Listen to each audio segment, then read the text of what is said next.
Okay, here we go. Clint, what do you feel is going to be the key for your defensive line to handle the keys to winning this game on Sunday? It's always going to start first and foremost with stopping the run game. You know, that's where we always base everything at.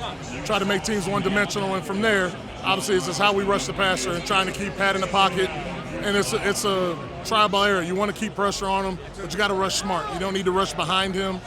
Keep him corralled in the pocket and make things as difficult on him with our four-man rush as possible. As possible. Yes. Okay, great. And how about you? How did you get started in coaching after high school at J-GILLZ? I remember interviewing you at high school football back then. Then you went to Miami. But how did you get started in coaching? You know what? So when I finished my playing career, I got a bunch of knee injuries and whatnot. And at that time, our head coach, Butch Davis, he had left to go to the Cleveland Browns. Larry Coker had taken over, and they both spoke to me asking to see if I would be interested in coaching. I wasn't really sure. Like, I know I still love the game. I wanted to still be a part of it, but I wasn't positive that's what I want to get into. So I came back, started off in the weight room. At that time, young in my career, we had Vince Wilfork, who just came in right after me. So I was able to be a part of that and coach him a little bit, a young part of that game, and just continue to go on. I said, man, I loved it. It helped me stay in the game.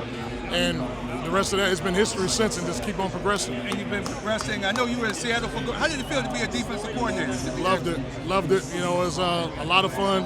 Still have all my goals. I want to be a head coach in this league one day. So I've been blessed to be around a lot of great players, but also a lot of coaches as well. Absolutely. What would be your advice to young people coming out of school to where they're about different? It doesn't have to be football. It could be about anything. Career, whatever it is that you want to do, just put your mind to it and be consistent with your work ethic, and you got to keep grinding.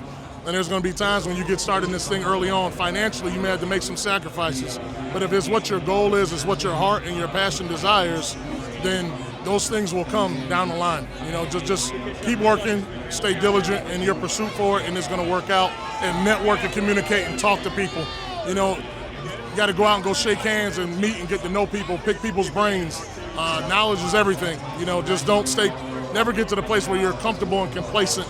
Just ask all the right questions and keep learning. And it's always great as a coach or any field that you're in to continue to expand your knowledge in different fields, because that growth is necessary for your continued success. Absolutely. And the player Jordan Davis there spoke very highly of you, not only on the field coaching, but their personal life. He said he really appreciates a coach that really helps them out with life, as well as because football isn't everything. You got once you leave that field, you got football is a small window. When some of these guys will walk away from the game when they're in their 30s. He's still a kid. You know, so I think it's necessary to help guys with life skills and keep building them, because that's what coaches invested in myself. So I just want to pass it forward. Absolutely. One last question. How is it to have so many guys from the same college, from the University of Georgia, playing? How is it? Did you have to break them out of certain habits, or because they all? No, they've all been really, really well coached. You know, obviously now that they're Eagles, they learn our way and how we do stuff. But no, their unity and how connected they are as teammates has been infectious to the rest of our team because of how close-knit they are. Right. So it's been really beneficial to us. Excellent. Thank you so much for your time. Absolutely. Thank you. All right. You too. All right.